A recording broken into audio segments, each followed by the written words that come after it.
العلم هو النور الهادي والمفتاح لكل الخير من يرد الله به خيرا. بسم اللہ الرحمن الرحیم الحمد للہ رب العالمین الحمد للہ حمدا کثیرا طیبا مبارکا فیہ سبحانک لا علم لنا الا ما علمتنا انک انت العلیم الحکیم وصلی اللہ وسلم علی نبینا محمد وعلی آلہ واصحابہ وبارک وسلم تسلیما کثیرا کثیرا. باب زکوٰۃ الزروع والثمار. یہ باب کھیتیوں اور پھلوں کی زکوٰۃ کے بیان میں ہیں. عزیز طلبہ کرام، صاحب کتاب نے اس سے پہلے مطلق مالی عبادت کے احکام کو بیان کیا ہے اور اب یہاں سے مقید مالی عبادت کو بیان کر رہے ہیں.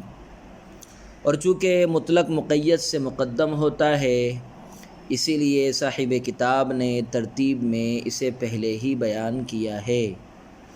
اور یہ باب اس معنی کر مقید ہے کہ اس میں عبادت کے ساتھ ساتھ مؤنت کے بھی معنی ہیں.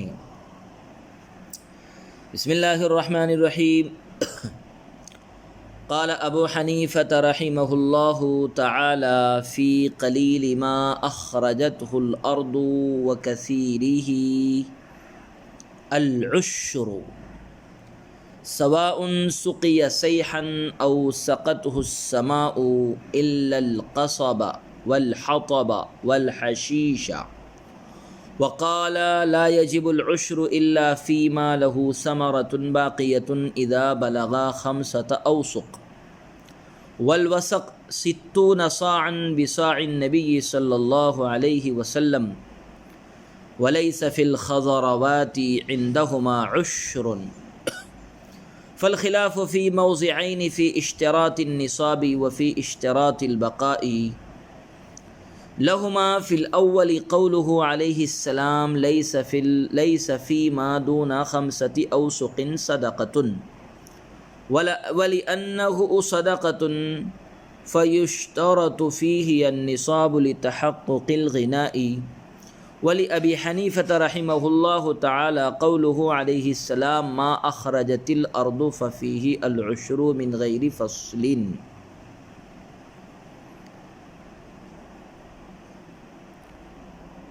امام ابو حنیفہ رحمۃ اللہ علیہ نے فرمایا ہے کہ زمین کی تھوڑی اور زیادہ پیداوار میں عشر واجب ہے، خواہ وہ زمین جاری پانی سے سینچی گئی ہو یا اسے آسمانی پانی نے سیراب کیا ہو.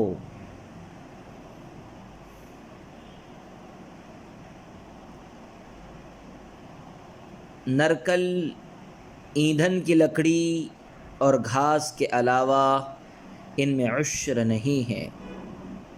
بانس، لکڑی اور گھاس کے علاوہ ان میں عشر نہیں ہے.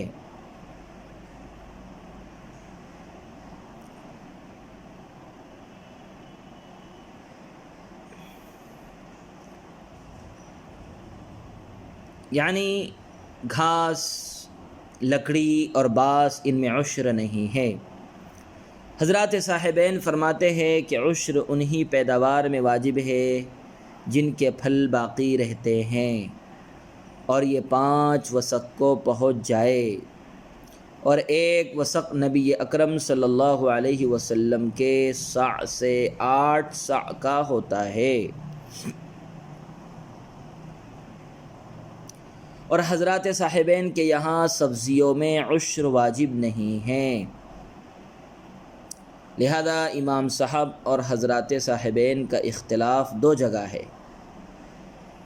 نمبر 1 نصاب مشہور ہونے میں، نمبر 2 باقی رہنے میں. اول میں حضرات صاحبین کی دلیل آپ صلی اللہ علیہ وسلم کا یہ فرمان ہے کہ 5 وسق سے کم میں زکوٰۃ نہیں ہے، اور اس لیے بھی کہ وہ زکوٰۃ ہے لہذا ثبوت غنا کے لیے اس میں نصاب مشروط ہوگا. اور حضرت امام صاحب کی دلیل آپ صلی اللہ علیہ وسلم کا ارشاد گرامی ہے کہ جو کچھ زمین پیدا کرے اس میں عشر واجب ہے، اور یہ فرمان بغیر کسی تفصیل کے ہے۔ وتاویل ما روایاہ زکاة التجارة لأنهم كانوا يتبايعون بالأوساق وقيمة الوسق 40 درهما ولا معتبر بالمالك فيه فكيف بصفته وهو الغنى، ولهذا لا يشترط الحول لأنه للاستنماء وهو كله نماء، ولهما في الثاني قوله عليه السلام ليس في الخضروات صدقة والزكاة غير منفي فتعين العشر، وله ما روينا ومرويهما محمول على صدقة يأخذها العاشر وبه يأخذ أبو حنيفة فيه رحمه الله تعالى، ولأن الأرض قد تستمنى وَلِأَنَّ الْأَرْضَ قَدْ تُسْتَمْنَى بِمَا لَا يَبْقَى وَالسَّبَبُ هِيَ الْأَرْضُ النَّامِيَةُ وَلِهَذَا يَجِبُ فِيهَا الْخَرَاجُ، أَمَّا الْحَطَبُ وَالْقَصَبُ وَالْحَشِيشُ لَا تُسْتَنبَتُ فِي الْجِنَانِ عَادَةً بَلْ تُنَقَّى عَنْهَا حَتَّى لَوِ اتَّخَذَهَا مُقَصَّيَةً أو مشجرة أو منبتا للحشيش يجب فيها العشر، والمراد بالمذكور القصب الفارسي، أما قصب السكر وقصب الزريرة ففيهما العشر، لأنه يقصد بهما استغلال الأرض بخلاف السعف والتبن، لأن المقصود الحب والثمر دونها۔ اور حضرات صاحبین کی روایت کردہ حدیث کی تعویل یہ ہے کہ اس سے زکوٰۃ تجارت مراد ہے، کیونکہ لوگ اوساق کے ذریعے خرید و فروخت کرتے تھے، اور ایک وسق کی قیمت 40 درہم تھی، اور اس میں مالک ہی کا اعتبار نہیں ہے، تو اس کی صفت یعنی غنا کا کیوں کر اعتبار ہوگا۔ اسی وجہ سے حولان حول شرط نہیں ہے، کیونکہ وہ طلب نمو کے لیے ہے، اور یہ پورا کا پورا نما ہے۔ اور مسئلہ دوم میں حضرات صاحبین کی دلیل یہ ہے کہ آپ صلی اللہ علیہ وسلم نے فرمایا سبزیوں میں صدقہ نہیں ہے، اور زکوٰۃ کی نفی نہیں کی گئی، لہذا عشر متعین ہے۔ اور امام صاحب رحمۃ اللہ علیہ کی دلیل وہ حدیث ہے جسے ہم بیان کر چکے ہیں، اور صاحبین کی روایت کردہ حدیث ایسے صدقے پر محمول ہے جسے عاشر لیتا ہے، اور اس میں تو امام ابو حنیفہ بھی اسی سے استدلال کرتے ہیں، اور اس لیے کہ زمین سے کبھی ایسی چیزوں سے نما حاصل کیا جاتا ہے جو پائیدار نہیں ہوتی، اور وجوب عشر وغیرہ کا سبب زمین کا نامی ہونا ہے، اسی وجہ سے اس میں خراج واجب ہے۔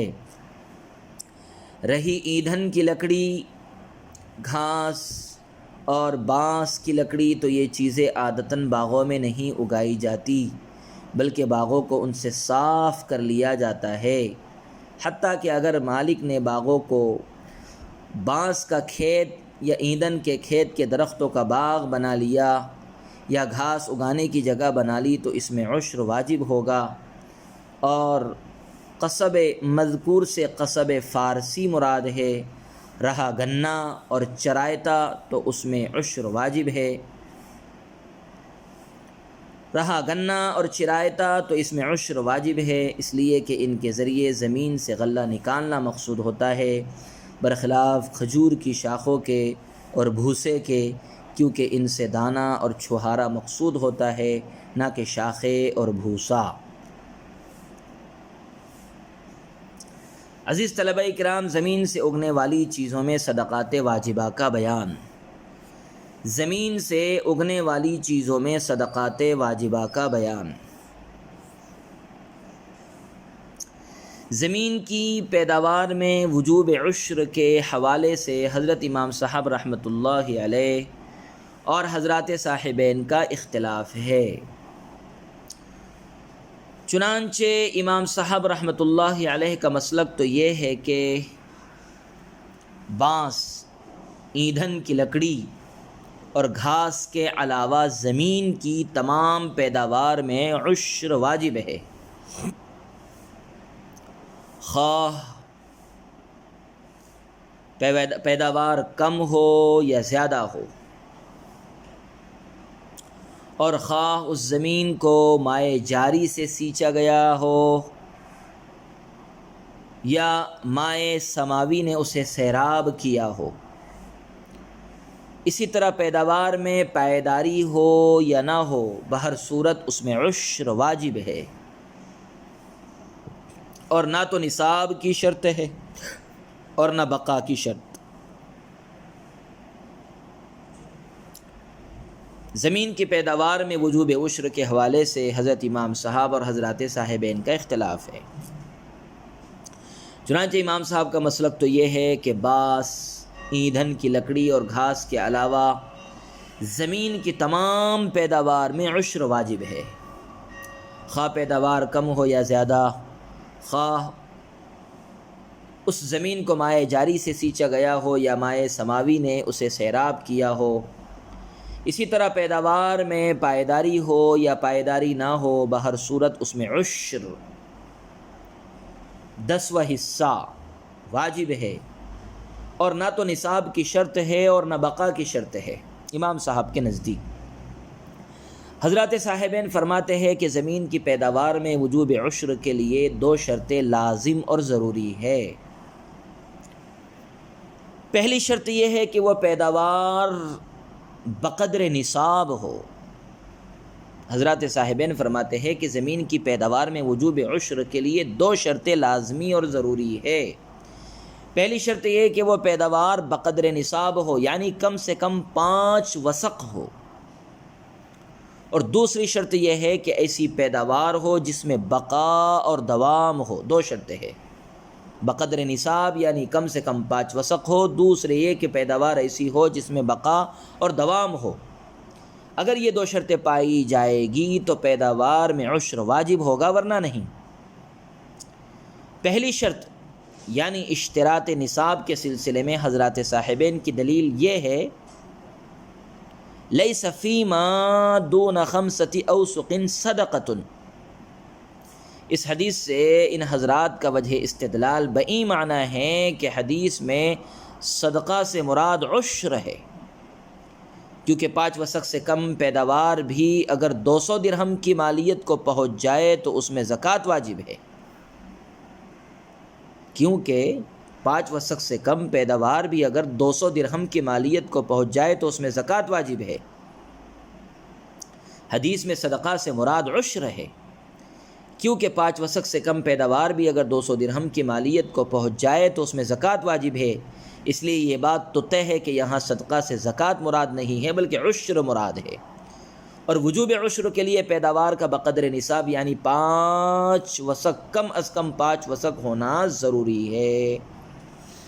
وَلِأَنَّهُ صَدَقَةٌ، حضرات صاحبین کی دوسری اور عقلی دلیل یہ ہے کہ عشر زکوٰۃ ہی کی طرح ہے،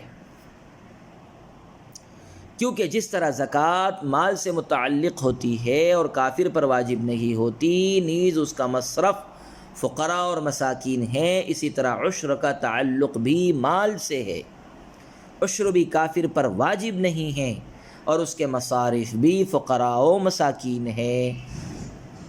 لہذا جب ان حوالوں سے عشر اور زکوٰۃ میں یگانگت ہے تو پھر شرط نصاب کے حوالے سے بھی دونوں میں یکسانیت ہوگی، اور چونکہ تحقق غنا کے لیے زکوٰۃ میں نصاب شرط ہے، لہذا عشر بھی نصاب کے ساتھ مشروط ہوگا تاکہ غنا متحقق ہو جائے۔ صاحبین کی دوسری عقلی دلیل یہ ہے کہ عشر زکوٰۃ ہی کی طرح ہے، کیونکہ جس طرح زکوٰۃ مال سے متعلق ہوتی ہے، کافر پر واجب نہیں ہوتی، نیز اس کا مصرف فقراء اور مساکین ہے، اسی طرح عشر کا تعلق بھی مال سے ہے۔ عشر بھی کافر پر واجب نہیں ہیں اور اس کے مصارف بھی فقراء اور مساکین ہے۔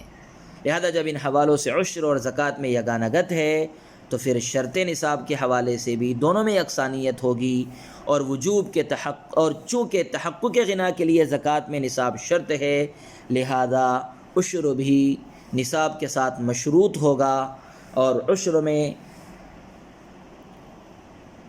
کم از کم 5 وسق ہونا ضروری ہوگا تاکہ غنا متحقق ہو جائے۔ وصلی اللہ وسلم علی نبینا محمد وعلى آلہ واصحابہ وبارک وسلم تسلیما کثیرا کثیرا۔ السلام عليكم. لا تنسوا الإعجاب بالفيديو والاشتراك في القناة تشجيعا لنا لنستمر بنشر المزيد إن شاء الله.